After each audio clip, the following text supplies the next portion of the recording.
So I'm just doing a quick video on making roast potatoes. So what you can see is here, I've got part-boiled roast potatoes. So it's two phases of cooking, a little bit of part boiling. I've cut lines in all the way across the potatoes. It was salted, the water. Notice what I've done is what a lot of chefs don't. I've left them whole. Now by leaving them whole, they're perfect then, because when you want to fry them and you turn them over like I'm doing now, you can see they get a perfectly lovely even goldenness. And really the secret is just not cutting them in half. So there's my top tip for Christmas.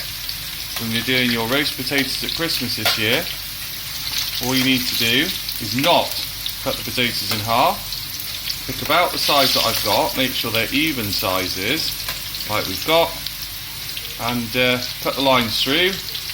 And I'm using a mixture of some goose fat and also some rendered pork fat, and I'm just starting them on the hob, and I'm about to put them in the oven. And then I'm going to just not cook them too hot, but I'll constantly take them out the oven and then put them back in the oven and just baste them over and turn them over, and they will be your perfect roast potatoes.